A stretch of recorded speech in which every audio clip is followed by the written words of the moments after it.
Hello everyone, Meaty over here, and I'm not sure if you heard that Disney is taking Splash Mountain and turning into a Princess and the Frog dark ride.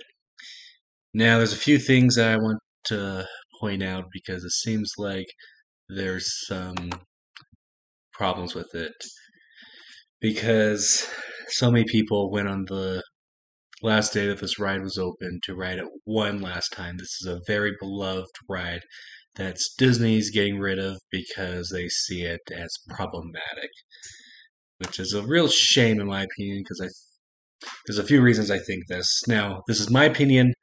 You can have your own, but I just want you to think about a few things, and this is why I have my opinion on this ride, and I'm kind of against them transferring it over to Princess and the Frog.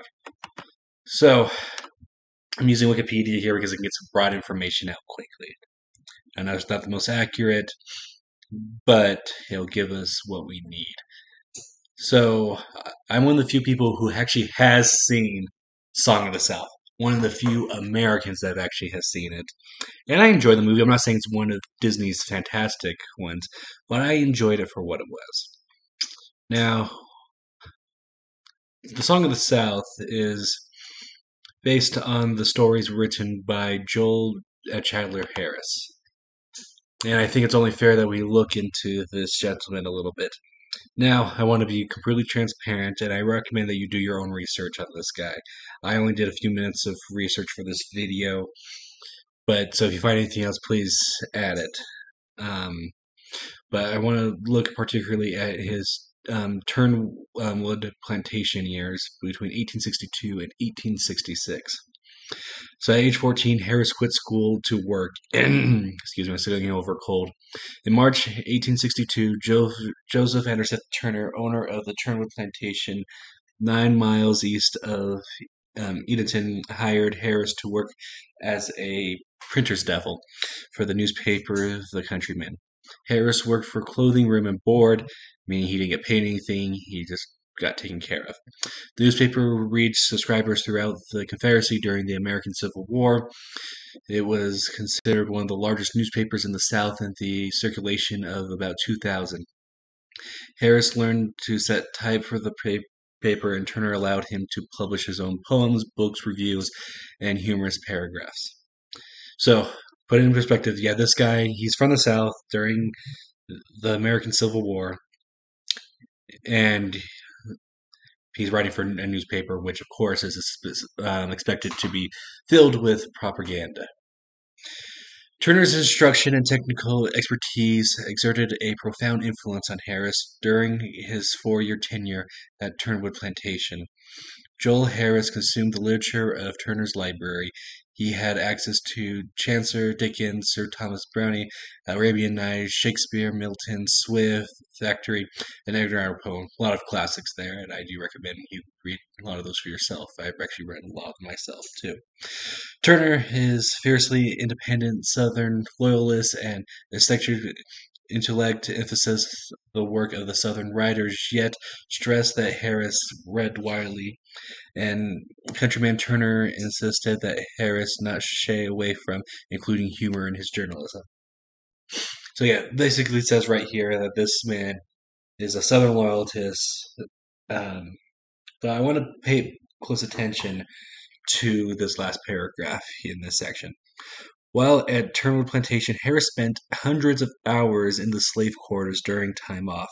He was less self-conscious there, and felt his humble background as a legitimate red-headed son of an Irish immigrant helped foster an immediate connection with the slaves. He absorbed the stories, language, and inflections of the people, like Uncle George, Terrell, Old Harbert, and Aunt Chrissy.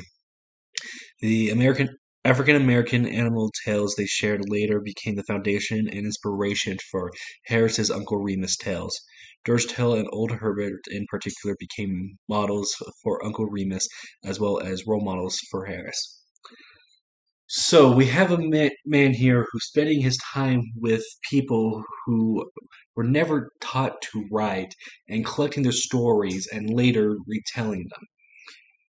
Now, as kind of a historian, I'm not a professional one, but I think this is kind of the closest we would ever get to a primary source of like the folk tale and the mythology of these slaves. And I just feel like Disney is trying to erase that. They're trying to blot it out. And the thing is, I do enjoy these stories. They're good stories, and my grandfather told me them when I was little. So that may be nostalgic talking. But let's kind of look more like kind of a technical value. So the Song of the South, this is IMDb, and it actually won several Academy Awards. So the honorary award went to James Baskett for his able and heartwarming characterization of Uncle Remus, friend and storyteller to the children of the world in Walt Disney's Song of the South. Of course, you got your music one, and then you got your nominees. Well, I want to take a close attention to James Baskett. This is 1948,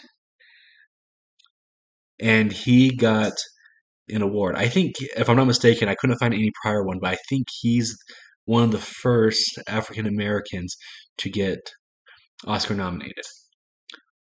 And Disney wants to they want you to forget about this. And here's a picture of him getting his Oscar. And Disney wants this to be erased. So let's look at the Princess of the Frog aspect of things. So cast is good. It's basically you expect. But I want to pull attention to the writing credits. So you got 4 writers here. I don't know about these 2, but I definitely know about Ron Clements and John Musker. Just to show you who these guys are, Ron Clements and John Musker. As you can see, they're not African American, but that's not a problem. I think you should be able to write what story you want, and I do overall enjoy Princess and the Frog. It takes place in New Orleans, one of my favorite places to visit in the world. My family actually comes from New Orleans, so that's pretty important to me, and I love that they introduced Mardi Gras to a larger group of people. But I would not sacrifice that for Song of the South. I do think The Princess and the Frog is a superior movie, but I just feel like Disney is trying to erase basically African American history and successes they had prior with The Song of the South. But those are my opinions. You can have your own. I have no control over Disney whatsoever, so what they choose to do with Song of the South and their rights and anything tie-ins to it is their choice. I just wanted to bring this stuff to your attention because I find it pretty upsetting that they're trying to erase this movie from history. Because those who don't know history are doomed to repeat it. And it seems like they keep on claiming that Black Panther is the first black superhero hero movie when it's not. They keep on trying to make all this stuff up, and I just find it very frightening that they're trying to market this way. So yeah, tell me your thoughts down below. Remember to like, comment, subscribe, and I'll see you all next time. Goodbye.